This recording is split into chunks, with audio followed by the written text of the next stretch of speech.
Nós estamos aqui tratando sempre sobre o agir do Espírito Santo em meio à igreja. Eu fico muito feliz neste livro de Atos, porque, como eu já disse a vocês, é um livro que mexe muito conosco. Na verdade, sempre que vamos falar sobre o Espírito Santo, este assunto para nós que somos pentecostais, talvez seja um dos assuntos que mais nos comove, que mais nos toca, que mais causa impacto em nossas vidas. Falar sobre o Espírito Santo de Deus. E é muito bom, pastor Alex Arthur, nós lembrarmos que é impossível falar da igreja sem falar do Espírito Santo, até porque podemos aqui afirmar que o Espírito Santo é o combustível da igreja. Aleluia. O Espírito Santo é o combustível da igreja. Eu acredito, Jesus. É Ele que nos leva, é Ele que nos traz, é Ele que nos move, é Ele que nos toca, é Ele que nos convence, é Ele que nos prepara, é Ele que nos capacita. Verdade, a gente está vendo aqui já no 6º capítulo de Atos dos Apóstolos e tantas coisas que o Espírito Santo de Deus fez na vida deles. Tem uma oração, William. Uma vez eu não lembro se eu li pela internet, eu não lembro se eu li em um livro, mas o autor dizia da seguinte maneira, da seguinte forma: todos os dias que você acordar pela manhã, pergunte a Deus: Senhor, o que é que nós vamos fazer hoje? E é impossível nós fazermos qualquer coisa sem a presença do Espírito Santo. Eu vou repetir isso daqui. No reino de Deus é impossível termos êxito sem a presença do Espírito Santo. A presença do Espírito Santo está permeada dentro do livro de Atos dos Apóstolos. A igreja está permeada pela presença do Espírito Santo. E é por isso que eu preciso que você entenda essa introdução. Se nós estamos tratando sobre uma igreja que está permeada, cheia da plenitude do Espírito Santo, nós não podemos pensar que uma igreja cheia do Espírito Santo é uma igreja sem problemas. Eu vou sempre bater nesta tecla, parece até um pouco arrogante dizer isso, mas houve-se uma moda que virou fala alguns tempos atrás, que o pastor dizia assim: essa é a pior geração de todos os tempos. E bem nessa época que o pastor disse essa frase, eu estava fazendo um estudo sistemático sobre a história da igreja. Estava estudando por base, por intermédio dos escritos do espanhol Justo González, a história do cristianismo. E quando você vai estudar a história do cristianismo, você se assusta com a quantidade de erros que a igreja cometeu, com a quantidade de fabilidades que a igreja cometeu. E aí, para você que está estudando ali, vendo a história, vendo todos os problemas que a igreja criou, vendo tudo que aconteceu, o período da Idade das Trevas, etc., aí você vê o pastor falando: ei, essa é a pior geração de todos os tempos. Aí você fica pensando: se ele tivesse estudado um pouquinho, se ele tivesse meditado um pouquinho, e pior que as pessoas escutam e saem replicando por aí: tá vendo aí, nós somos a pior geração de todos os tempos. Irmão, o ser humano nunca foi bom. A igreja nunca foi perfeita. Hoje nós estamos aqui tendo a oportunidade de estudar o livro de Atos dos Apóstolos, que é o início da igreja, e você vai perceber o tanto de problema que tinha dentro das igrejas. E se você pegar a maioria das pessoas hoje que estão afastadas do cristianismo, sabe qual é a maior desculpa que elas vão dar? Elas vão dizer assim: não, eu não quero ir mais porque pastor não presta. Eu não quero ir porque os crentes não prestam, os crentes não valem nada, os irmãos lá não sei o que, os irmãos isso, os irmãos aquilo. Aí a pergunta que fica aí: quando foi que prestou? A igreja é um lugar de gente sendo aperfeiçoadas por Deus. Aqui tem todo tipo de gente, com todo tipo de criação, com todo tipo de nível de cristianismo. Tem gente que está mais madura na fé, tem gente que passa 70 anos dentro da igreja e não amadurece. Irmão Alex, você sabe que eu na Bíblia também. Paulo vai dizer lá para a igreja dos irmãos lá de Corinto, que era um cheio, pensa num povo cheio de dom. Ao ponto de Paulo escrever falando assim para o povo de Corinto, que entre eles não faltava nenhum dom. Se você pensasse, dom de profecia, na igreja de Corinto tinha. Se você, dom de revelação, tinha na igreja de Corinto. Ciência da palavra, tinha na igreja de Corinto. Todos os dons que você imaginar, tinha na igreja de Corinto. E o que é que também tinha na igreja de Corinto? Problemas. Tinha até facção dentro da igreja de Corinto. E os irmãos lá dividiram, alguns falaram assim: eu sou de Pedro, o outro sai fora, eu gosto de Pedro pregando, eu prefiro a Paulo. O outro: Paulo, é que tu não viu Apolo. Apolo é que é pastor, Apolo é que é pregador. Uma igreja cheia de dons espirituais, cheia do Espírito Santo, mas cheia de problemas. Pergunte-me por quê? Por quê? É impossível. O apóstolo Alex, eu acabei de falar aqui sobre a empresa, que foi buscar um carro da empresa, etc. e tal, tudo mais. Tem mais ou menos o quê? Uns 200 funcionários na empresa, Alex? 50 funcionários. Pouquíssimo. 50 funcionários numa empresa tão grande. Agora, imagina lidar com 50 funcionários. Imagina você ser o dono dessa empresa ou o gerente dessa empresa, ter que lidar com 50 funcionários. Sabe por que vai ter problema dentro de uma empresa de 50 funcionários? Porque não são robôs, são pessoas. Então, igreja, se você sair daqui e ir para outra, você fala, não, aqui, a igreja aqui no Pastor Alex Arthur tem muitos problemas, eu estou indo para outra. Quando você chegar na outra, você vai passar 3 meses, 6 meses e falar assim, aqui eu já descobri que tem muitos problemas, aí você vai para outra. Aí quando você chegar na outra igreja, que a não ser que seja uma igreja de robôs, sei lá, né, a tecnologia está tão grande, vai que criam aí uma igreja, como é que eu posso chamar aí, totalmente eletrônica, né? Pode ser que aí, e mesmo assim ainda vai dar problema, né? Que vai que a bateria descarrega, uma coisa do tipo. Então, irmãos, entenda uma coisa: problemas estão onde as pessoas estão. Este não é um problema. Vou repetir: problemas estão onde as pessoas estão. E isto não é um problema. Porque tudo vai depender da forma que você enxerga o cristianismo. E aqui hoje nós vamos ver que a igreja era cheia de Deus. O próprio Deus mandava ao povo. O texto diz o quê? Que Deus acrescentava aqueles que iam de ser salvos. Então Deus estava aprovando a obra, sim ou não? Uma obra sendo aprovada por Deus, aí a gente pode pensar, então não tem problema nenhum nessa obra? Tem, sempre terá. Porque onde tiver ser humano vai ter problema. Vamos lá, tem dia que a gente acorda que nem nós mesmos nos suportamos. Imagina os outros. Agora imagina juntar 10 pessoas, hoje, segunda-feira. Cada um aqui passou o dia de um jeito. Cada um aqui teve um problema, teve coisa boa, teve coisa ruim, teve notícia boa, notícia... Cada um aqui passou o dia de um jeito. Uns aqui estão mais cansados, outros menos cansados. Do nada, a igreja é um lugar incrível demais. Eu acho que sociólogo não consegue explicar, psicólogo não consegue explicar, filósofo não consegue explicar. Só Cristo consegue unir desse jeito aqui. Aleluia. Porque gente de todo jeito, gente de todo tipo de cultura, todo tipo de criação, todo jeito está aqui dentro. Aí se um olha para a cara do outro e diz: Pai do Senhor, meu irmão. A igreja é linda demais. Só o Filho de Deus proporciona um negócio desse. Tu nem conhece o camarada direito, nem conhece a mulher direito. Do nada olha para ele e fala: paz, irmã. Paz, meu irmão. O reino de Deus é incrível. Então coloque isso na sua mente. O problema não é que é a igreja. O problema é que a igreja é formada por pessoas e não por deuses. Ok? Então nós vamos ver aqui um pouquinho mais aqui do início da igreja para entender um pouco. Porque quando você vai estudar sobre história, seja ela de qual área que for, você vai perceber que uma das maiores frases dos historiadores é: só se conhece o presente se você conheceu o passado. Nós só sabemos quem somos hoje se nós conhecemos quem nós fomos ontem. Nós só sabemos o que está acontecendo no Brasil hoje se a gente entender o que aconteceu no Brasil antes. A gente só entende o que acontece na igreja hoje se a gente fizer isso daqui, se reunir para entender o que aconteceu na igreja lá. E quando a gente tem um entendimento do que aconteceu na igreja lá, o cá fica mais fácil. O aqui fica mais fácil. O agora fica mais fácil. Foi Salomão que disse: não há nada novo debaixo do céu. Tudo que se foi, um dia torna-se a ser. Então quando você lê a Bíblia, você lê o mundo de uma maneira mais fácil. Quando você tem o entendimento da palavra, você consegue entender melhor as situações da vida. Então nós vamos aqui pegar mais uma porção da palavra. Neste capítulo de número 6 vai dizer que naqueles dias, multiplicando-se o número de discípulos, discípulo não é multidão. Amém? Porque uma coisa eram as multidões que corriam atrás de Jesus, outra coisa eram os que se tornavam discípulos. Discípulo é seguidor, imitador de Cristo. Então o que estava multiplicando aqui não era número de pessoas, era número de discípulos. Não era simplesmente um povo indo, era um povo que estava para aprender de fato. Era um povo que estava compromissado. Porque você pode juntar um grande povo e nem por isso todos são discípulos. Você pode fazer eventos e juntar multidões e nem por isso são discípulos. O que Lucas está deixando bem claro aqui é o que estava multiplicando não era o número de pessoas que participavam das reuniões, era o número de discípulos. Era o número de pessoas compromissadas que estava se multiplicando. Só que essas pessoas compromissadas, este povo, é que a gente tem que prestar muita atenção no que está acontecendo aqui. O versículo 1 vai dizer assim: eles queixavam-se entre eles. Espera aí, nós estamos tendo uma igreja que está crescendo, sim ou não? Sim. Está se multiplicando. Então é um crescimento além do normal, está multiplicando. E olha o que começa a acontecer. Está começando a acontecer entre eles uma queixa. Nós precisamos, como obreiros da casa do Senhor, observar isso daqui. Observar o quê? Observar que o povo está observando. Está havendo uma queixa aqui no meio da igreja. Está acontecendo o que nós podemos chamar de burburinho. As pessoas estão comentando alguma coisa. Nós temos duas opções aqui: fingir que não está acontecendo nada, toca o barco, né? Liga o motor do barco e vai embora. Ou parar, pensar e refletir para resolver. O problema, vou usar aqui a expressão bem popular aqui do brasileiro, o problema de empurrando as coisas com a barriga é que uma hora vai virar uma bola de neve.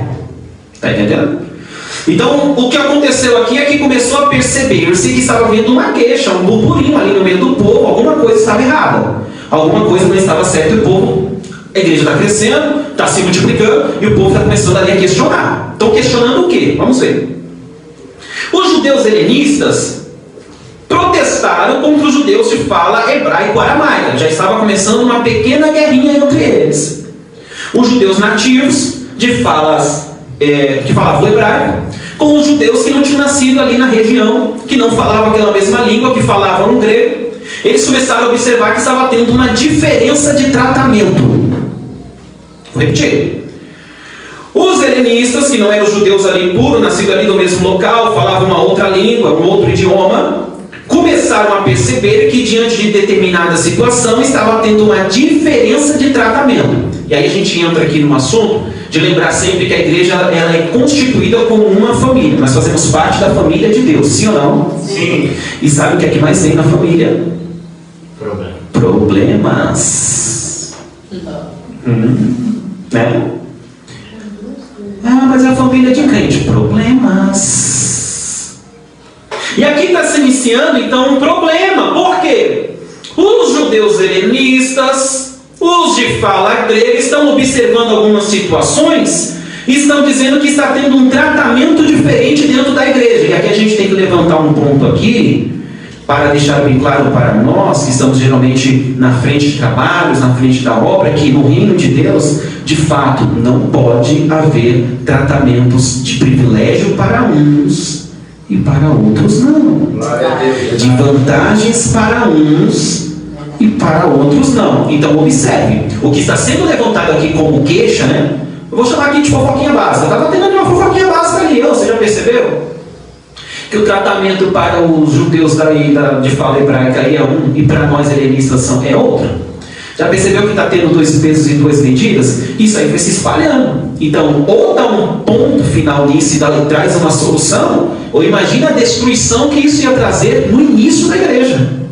Então, Lucas está nos apresentando não uma igreja que nasceu perfeita, mas uma igreja de imperfeitos que servem a um Deus perfeito. Aleluia. A Assembleia de Deus, Deus conosco, é uma igreja imperfeita que serve a um Deus perfeito e por Deus sendo aperfeiçoados. Aleluia. Amém, irmãos? Amém. Ou tem algum anjão aqui? Alex, tu tem algum obreiro anjão aí? A anjona que não é tem aí? Tem não, né? Se tiver, nós vamos orar para repreender, que é coisa do mal, não é possível. Mas vamos lá. Então nós temos aqui um problema sendo levantado ali, eles estão sentindo que está tendo um tratamento diferente entre eles, isso aí pode gerar algum tipo de confusão. E qual é a determinação que eles, qual é a conclusão que eles chegam? Olha, as viúvas não estão sendo atendidas na distribuição diária de alimentos. Eles estão atendendo as viúvas dos judeus de fala hebraica, mas as viúvas dos helenistas estão sendo deixadas de lado. Então a distribuição de alimentos para as viúvas, eles acharam, entenderam, compreenderam que não estava sendo feito da maneira correta. E agora, o que fazer se tem problema dentro da igreja? O que fazer quando o problema aparece? Que tal a gente montar logo um grupinho, a terça parte da igreja, e causar logo uma rebelião? Né? Já que está tendo problema, a gente faz logo uma rebelião, pega a terça parte dos anjos da igreja e leva. Né? A proposta do diabo é essa. Rebelião. Mas vamos lá. O que fazer? Porque problemas sempre terão. Aqui nós estamos tratando sobre um problema. Só que aqui, a única coisa que eu posso fazer aqui com vocês hoje é pegar este problema como base para entendermos como tem que ser o nosso posicionamento diante dos causos dentro da igreja. Porque, irmãos, deixa eu te dizer, vai aparecer problemas de todo jeito que você imaginar. Sim. Ah, irmão Alex, mas se Jesus voltar daqui a 10 anos, vai ser 10 anos aparecendo problemas. Mas eu não sei lá, você não achou nada. Se você passar 70 anos em igreja, vai ser 70 anos que vai estar aparecendo problemas, que aí a grande questão não são os problemas que aparecem, é como nós nos comportamos diante dos tais. Verdade. Amém, igreja? Amém. Então vamos lá, versículo 2. Então, a gente falou que apareceu os problemas, né? Sim. Ok. Então, os 12 reuniram todos os discípulos e propuseram: não é sensato negligenciarmos o ministério da palavra de Deus a fim de servir às mesas. Portanto, irmãos, escolham dentre vós 7 homens de bom testemunhos, cheios do espírito de sabedoria, aos quais encarregaremos deste ministério. Primeiro, os 12 apóstolos entenderam: ou nós ficamos envolvidos com a palavra, ou com o serviço das mesas, que é a organização, que é os afazeres além do púlpito, digamos assim.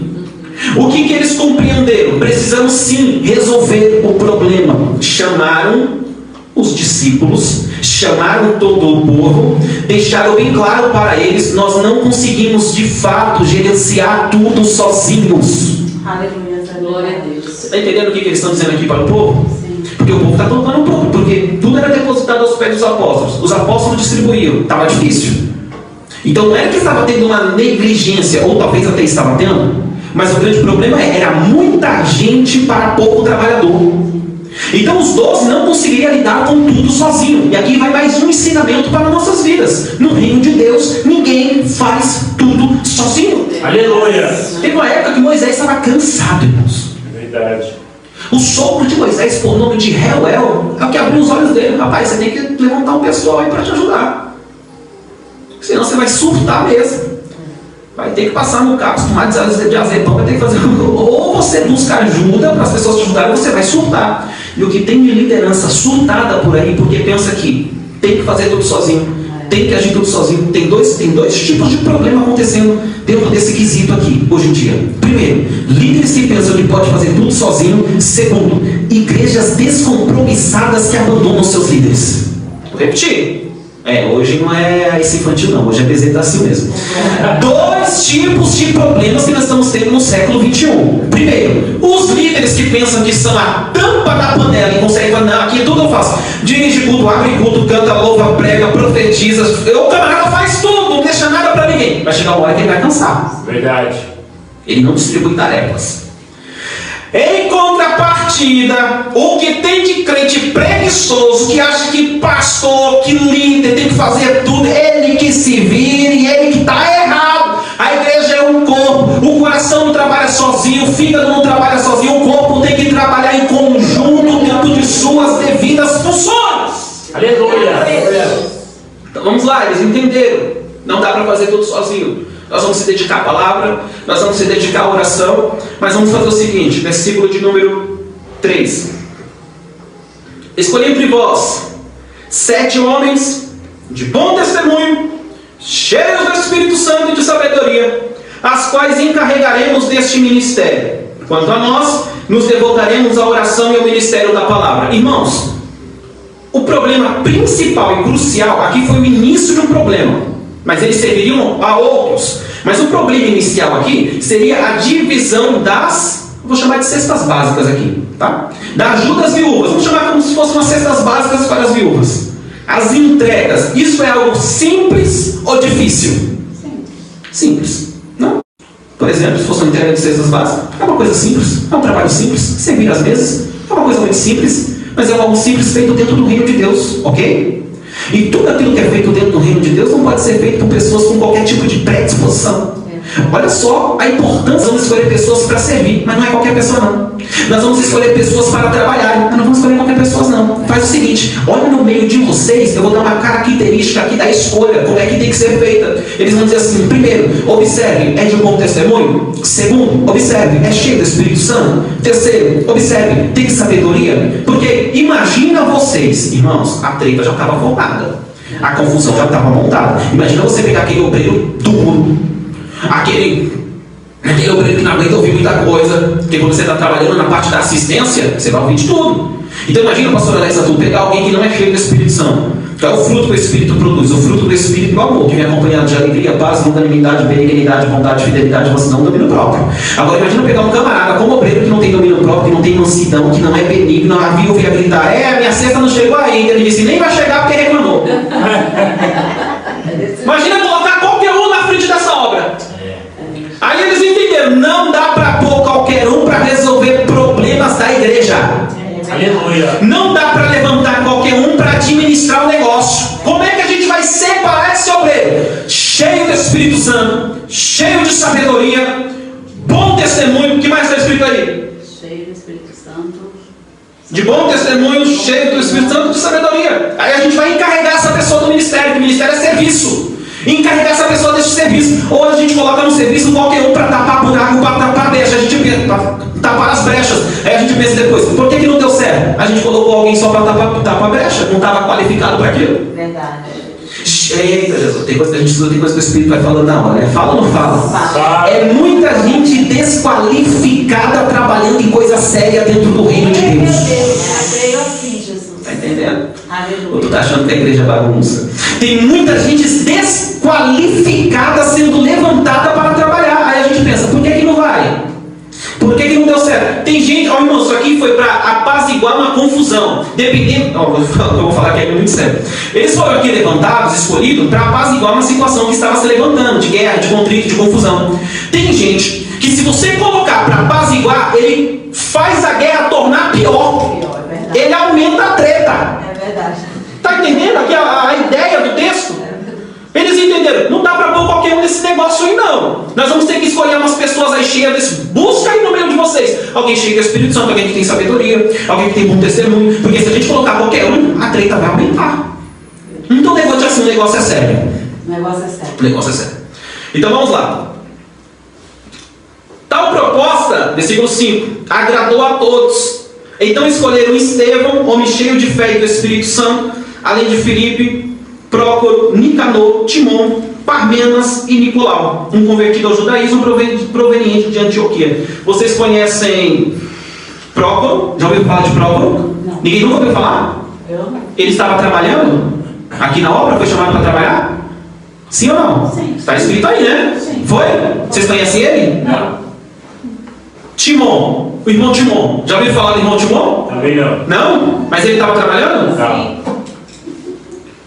Parmenas. Parmenas. Também não. Não conhece o papá? Não. Também não? Não. Nicolau, Também não. o irmão Ni. Ah, vocês nunca ouviram falar do irmão Ni? Mas eles estavam trabalhando? Não. Aparecia? Não. Apareciam? Não. Trabalhavam? Sim. Sim. Apareciam? Não. Trabalhavam? Porque o evangelho não é sobre aparecer. Oh, Aleluia. Aleluia. Oh, aleluia, a gente sente até Deus aqui. Aleluia. É bem isso, Jesus. Tem muita gente aparecendo sem trabalhar. Eita, Jesus. Jesus. Aleluia. Estou falando aqui agora. É muita gente aparecendo sem trabalho. Pelo contrário, Deus não está preocupado se tu vai aparecer ou não, se o seu nome vai aparecer ou não. O reino de Deus não é sobre quem aparece. O reino de Deus é sobre frutos produzidos. Glória a Deus, aleluia. Esses nomes aqui a gente nem ouve falar, mas estavam ali na lista dos trabalhadores. Você pode até ser desconhecido pela terra, mas em nome de Jesus, não seja desconhecido pelo céu. Aleluia. Tem muita gente aparecendo que nunca colocou a mão na obra, nunca trabalhou pela obra, só ganha o status da obra. Não se preocupe com isso. Quem receber galardão aqui na terra já recebeu o seu galardão. Todavia, tem gente que nunca vai ser galardoada nessa terra, mas quando chegar no céu, o próprio Deus vai dizer: vinde bendito de minha alma para o galardão que está preparado para a tua vida. Aleluia. Oh, aleluias. Então aqui foi escolhido estes homens. Glórias a Jesus. Apresentaram-nos diante dos apóstolos, os quais oraram e lhes impuseram as mãos. Como é que foi feito aqui a separação para o diaconato? Oraram e lhes impuseram as mãos. Hoje a gente gosta de todo um, né? A gente gosta de fazer todo um, e põe azeite, joga óleo, isso, faz aquilo, e a gente agora desceu o azeite, a gente pula, a gente grita. Uma coisa muito simples, que oraram e colocaram as mãos sobre eles, separando eles para a obra do ministério. Uma vez perguntaram para mim: mas irmão Alex, por que sempre quando você vai ministrar sobre este texto, você não diz ali que eles derramaram 2 litros de óleo, de azeite ali sobre a cabeça do povo? É simples, irmãos. O azeite, o óleo, o simbolismo do Espírito. Então, no Antigo Testamento, quando você ia separar alguém para, por exemplo, Davi, lembra de Davi, que foi ungido no meio dos seus? Deus disse para Samuel: separa um chifre de azeite, enche ele de azeite, vai lá, porque eu já preparei um rei, tal, não sei o que. Chega lá e é ungido no meio dos irmãos dele. Quando eles viram aquele azeite descendo, qual é o simbolismo daquilo ali? O Espírito Santo vindo para a separação, para uma obra específica. Sabe qual é a diferença de lá para cá? É que o Espírito Santo agora não vem no óleo. Ele não desce sobre um óleo. Ele está dentro. Aleluia. Então o que eles estão fazendo aqui não é dando o Espírito Santo para capacitar. O que eles estão aqui é separando-os, designando-os para uma obra específica. A unção está por fora. Glória a Deus, aleluias. Mas vamos aqui. Apresentaram diante dos apóstolos, quais oraram, colocaram as mãos sobre eles, orando por eles, separando eles para esta obra, separando eles para este trabalho. Aí o versículo 7 vai dizer: e a palavra de Deus era divulgada. Aleluia. Perceberam que o Espírito Santo continua divulgando a palavra, o Espírito Santo continua espalhando a palavra. Irmãos, o propósito da igreja, irmãos, é espalhar o Evangelho. O propósito da igreja não é espalhar o nome, não, vamos espalhar o nome do Alex Nascimento por aí, vamos espalhar o nome do William por aí, vamos fazer o nome do William soprar para os 4 cantos dessa terra. É esse o propósito da igreja?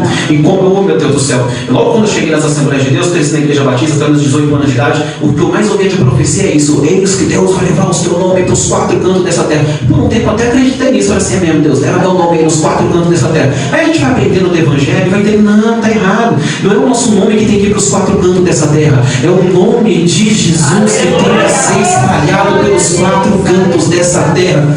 O Espírito Santo de Deus trabalhando naquela igreja, primeiro, trouxe resolução para o problema. Irmãos, por que o problema foi resolvido? Porque eles entenderam que era hora de resolver aquele problema para que ele não se espalhasse. Problema não resolvido espalha. Agora, problema resolvido que espalha é a pregação do Evangelho de Cristo Jesus. Aleluia.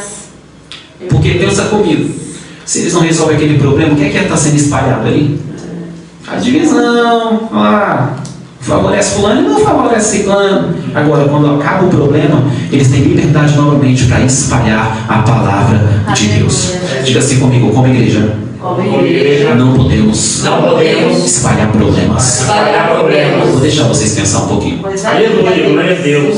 Eu vou falar mais: se você não for um espalhador de problemas da igreja, você vai conhecer alguém que é. Pode ter certeza. Já conheci. Já, né? Já conheci alguns por aí também.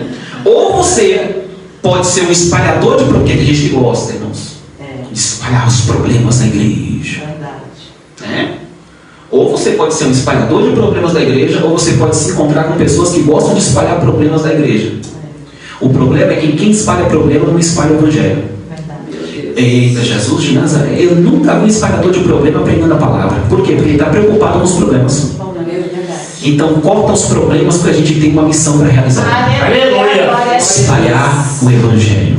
Amém. Amém. A palavra de Deus era divulgada. O que era divulgada? A palavra de Deus. Nós temos divulgado? Sim. Glória a Deus. Temos divulgado a palavra de Deus? Sim. A grande questão que fica aqui, como eu disse, hoje é Bezerra Silva. Depois a gente vem com a S infantil outro dia, pastor Alex Atu. Mas hoje é para os crentes que aguentam. Vamos lá.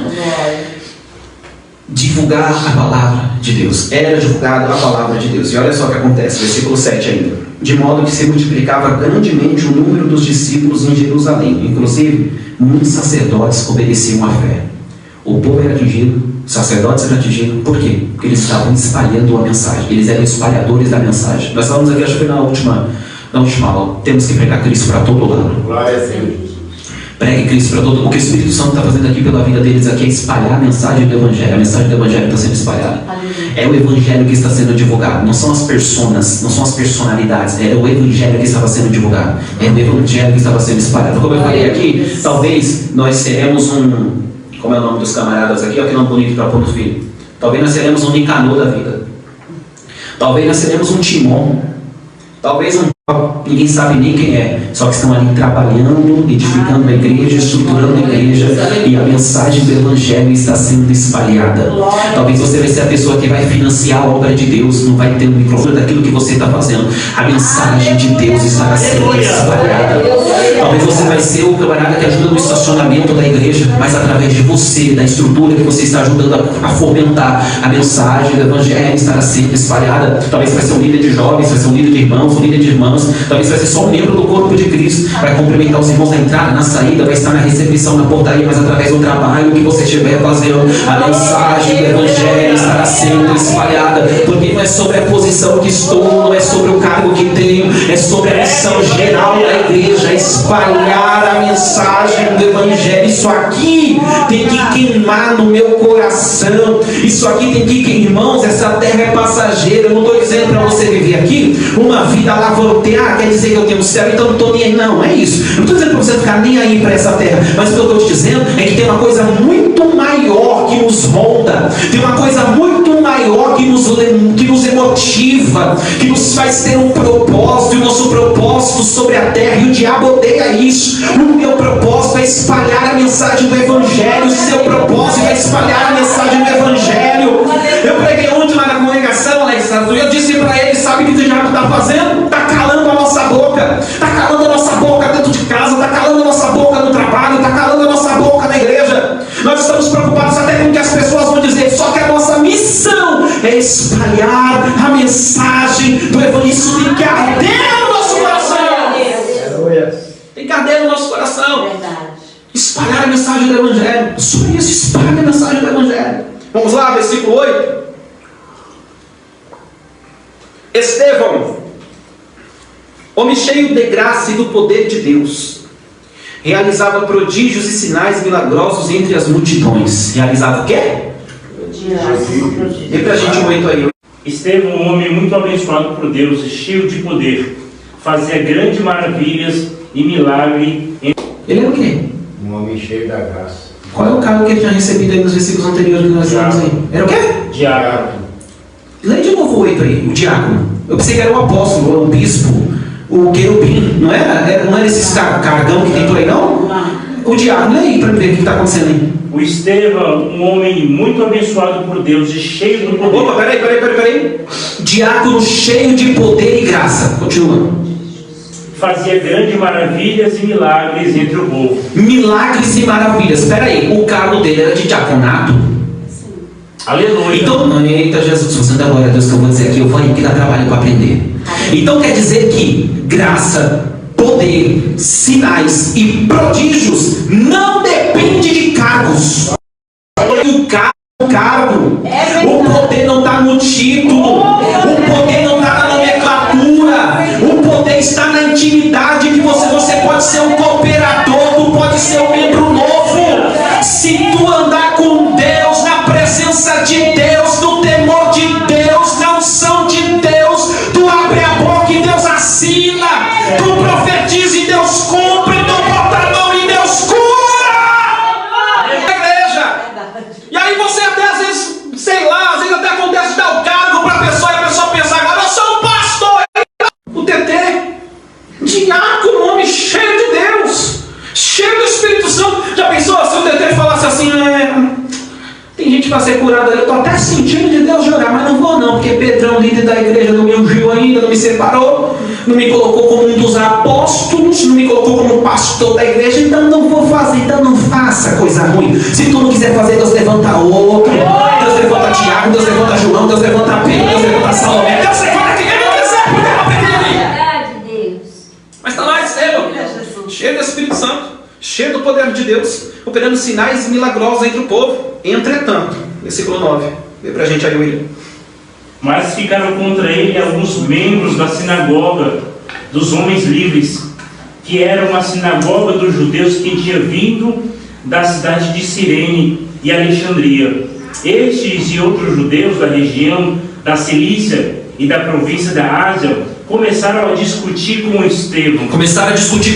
Contudo, não podiam resistir à sabedoria e ao espírito com que ele argumentava. Esse espírito na sua Bíblia aí está com letra minúscula ou maiúscula? Maiúsculo, né? Porque não está tratando sobre o espírito de Estevão, está tratando sobre o espírito de Deus. Ou seja, quando Estevão abria a boca, aleluia, glória a Deus, não era Estevão. Aleluia. Glórias a Deus, aleluia, glória a Deus, vou repetir. É porque quando Estevão abria a boca, eles vieram para discutir, para parar a obra, para tentar parar o que Estevão estava fazendo. Aí o texto diz assim: e não conseguiam, não resistiam à sabedoria e ao espírito com que Estevão argumentava. Vale a pena ser cheio do Espírito Santo.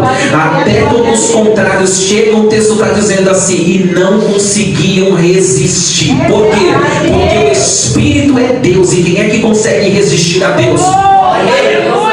Aleluia. Foi o próprio Cristo que revelou para Saulo de Tarso no caminho de Damasco, quando ele disse: duro é para ti recalcitrar contra os meus aguilhões. Sabe o que Deus estava dizendo para Saulo ali no caminho de Damasco? Faz tempo que eu estou te espetando.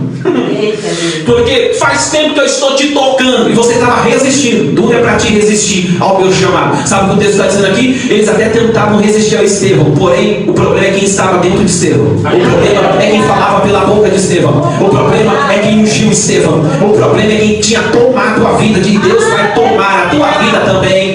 Deus vai fazer você andar tão cheio do Espírito Santo que quando os libarudos, fofoqueiros, parteireiros vierem tentar apaziguar a fé que você tem, o próprio Espírito vai pôr palavra na tua boca que eles vão dizer: não tem como argumentar mais. Aleluia. 11. Irmãos, olha que coisa maravilhosa.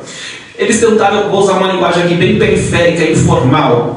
Eles tentaram tretar de todas as formas com o Estevão, tentaram brigar de todas as formas com o Estevão, não conseguiram. Tentaram discutir, não conseguiram. Tentaram argumentar, não conseguiram. Tentaram pela arte da retórica, da oratória, não conseguiram. Tentaram dissuadir, não conseguiram. Tentaram persuadir, não conseguiram. Sabe o que eles fizeram? Já que não dá para ganhar em palavra, vamos pagar o povo para mentir.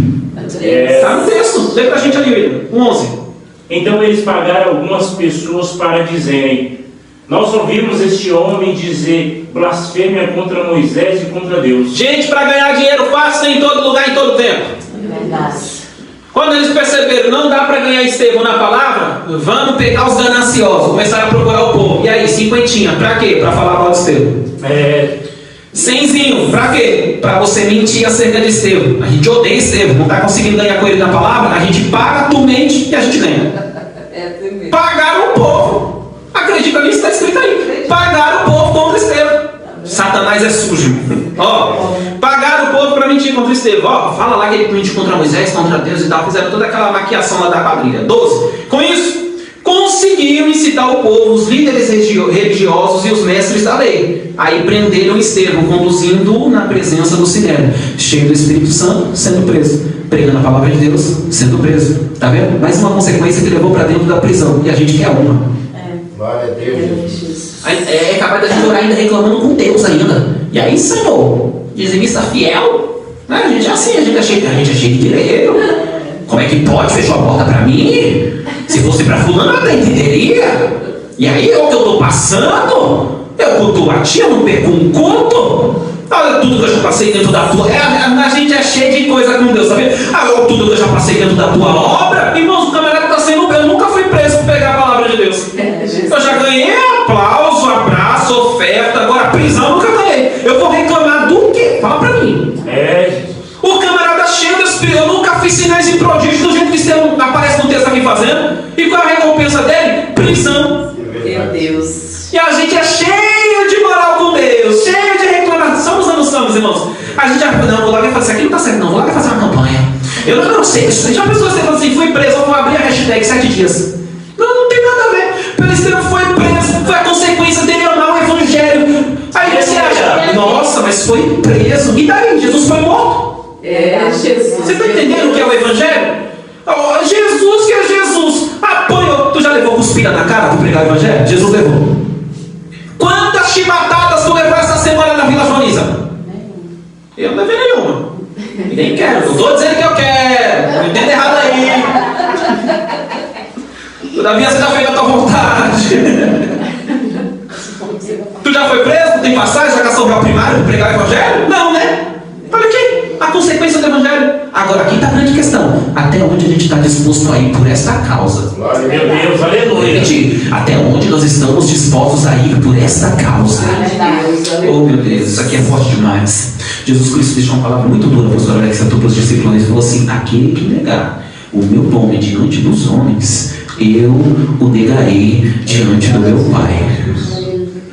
Porque se é outro aqui, na hora que viu que o pau estava quebrando, o povo já tinha pago, estava fazendo um tiro contra ele, era capaz de falar assim: rapaz, quer saber de uma? Na verdade, vocês estão certos. Eu tiro um desvaneio aí, mas ó, vamos fazer o seguinte: deixa pra lá. Não falo mais, não prego mais, vocês me deixem em paz. Aí Jesus vai falar, numa das pregações dele, falou assim: quem foi que disse que eu vim para trazer paz sobre a terra? Eu vim para trazer foi espada. Eita Deus. Forte Jesus. Em outras palavras, Jesus estava dizendo: eu vim foi para causar. Aleluia. Oh, glórias a Jesus. Glória. Vamos lá. Versículo de número 12. o 12 foi em citação. Ali apresentaram falsas testemunhas que alegavam: este homem não para de proferir blasfêmias. Pensa no camarada constante em blasfemar contra este santo lugar e contra a lei. Lembra os camaradas que foi pago? Sim. Olha como o diabo é sujo. Colocou lá os capirotos dele. Os capirotinhos falaram: esse homem é terrível. Está falando contra o templo, está falando contra a lei, está falando contra Moisés, está causando blasfema. Mentindo, irmãos. Eu acredito que eles ficavam nem vermelhos no dia. Tem gente que é tão... Eu consumo dia que tem gente que mente tanto, mas mente tanto que consegue acreditar na própria mentira. Acredita na própria mentira. Os camaradas aqui, eu acredito que não ficou nem vermelho nessa hora aqui, com o dinheiro no bolso. Estevão, imagina tudo que eles falaram de Estevão. Não vai no real. Está blasfemando contra Deus, contra o templo e contra o povo. Isso aí tem que ser preso, viu? Não deixa eles não se soltarem e prega de novo contra Moisés. Eu imagino, vou conjecturar aqui, trazer a nossa imaginação ao texto bíblico sem nunca fugir do preceito da mesma. Se eles estão dizendo que Estevão pregava contra a lei, contra o templo, contra Moisés, imagina dizendo assim: ontem falou que Moisés mentiu. O templo? Falou que o templo não valia nada. Falou que Deus não estava nesse templo aí não. Imagina o tanto de mentira que eles inventaram de Estevão. Verdade. Por causa de dinheiro. Eita. Mentindo por causa de dinheiro. Onde? No templo, diante das autoridades religiosas. Eita Jesus. Contando mentiras para ganhar dinheiro. Contando mentiras para se dar bem. Ó. Tá cheio, mas deixa isso aí para outro dia. Volta aqui. Portanto, 14. Nós temos ouvido proclamar que esse Jesus de Nazaré destruiria este lugar e mudaria as tradições que Moisés nos legou. Nós ouvimos, irmãos, ouviu nada. Nós ouvimos. Olha como são criativos, porque o mentiroso é criativo. Todo mentiroso é criativo. Olha como são criativos. Nós ouvimos. Eles receberam, eles não estavam nem envolvidos no negócio. Eles foram atrás de gente para pagar, para mentir contra Estevão. Eles criaram até um contexto, pastor Alex Arthur. Criaram todo um contexto de mentira para acabar com a vida de Estevão. Irmão, se tiverem que criar, inventar, mentir contra a tua vida, vão criar, vão inventar e vão mentir para tentar parar o que Deus começou. Mas é aí que eu quero ver. Aleluia. Oh, aleluias. Aleluia. Veja bem. O texto está aí dizendo: portanto, nós temos ouvido proclamar que esse Jesus de Nazaré destruirá este lugar. Lembra de uma das mensagens de Jesus? Destrua este templo e em 3 dias ele o reedificar. E aí os camaradas naquele dia tentou pegar Jesus, está vendo aí? Blasfemou. Demoramos mais de 40 anos para construir. Ele está dizendo que em 3 dias pode destruir e constrói de novo. Que pedreiro hiper mega ultra baster é este? Que em 3 dias vai levantar o que mais de 40 anos nós nem terminamos ainda. Só que Jesus não estava falando do templo físico. Aleluia. Destrua que em 3 dias eu levantarei novamente. Jesus estava falando do verdadeiro templo. Aleluia. Aleluia. Aí eles estão lembrando dessa parte, dizendo: Estevão falou que vai destruir aí, viu? Vai botar tudo para baixo. Mentindo contra Estevão. Aí o 15 diz assim: diga assim, estão mentindo. Estão mentindo. E receberam para mentir. Estevão está lá, ok? Vendo as mentiras sendo contadas acerca dele, sim ou não? Sim. Então vamos lá, versículo 15, lê pra gente, William. Todos que estavam sentados na sala do conselho superior olhavam firmemente para Estevão e viram o rosto dele, parecia o rosto de um anjo. Aleluia, glória a Deus. Eles estão mentindo contra Estevão. Só que o céu reconhece a verdade da vida de Estevão. Aleluia. Está fazendo ele reluzir no meio deles. Aleluia, glória a Deus. Oh, aleluia, glórias a Jesus. Aleluia. No meio de gente mentirosa, irmãos. No meio de calúnia. Isso aqui é calúnia. Estão caluniando Estevão. Estão difamando a vida de Estevão. Difamando a vida de Estevão, caluniando a vida de Estevão, e o céu fazendo o rosto de Estevão brilhar no meio deles. Glória a Deus, aleluia. Eu vou profetizar isso daqui, que eu não posso perder isso aqui, não. Eu sou pregador também, então vou pregar. Aleluia. Está preparado para ver Deus fazer seu rosto brilhar no meio de gente? No meio de gente que quer ver teu mal, no meio de gente que está mentindo contra a tua vida, no meio de gente que está falando da tua vida, e Deus falando: eu vou fazer teu rosto brilhar no meio deles. Ei, tem honra de Deus chegando para a tua vida no meio dos caluniadores. Se tu não quiser pegar para você, eu estou pegando para a minha vida. Deus vai te honrar no meio daqueles que caluniaram. Deus vai te honrar no conspiram contra você.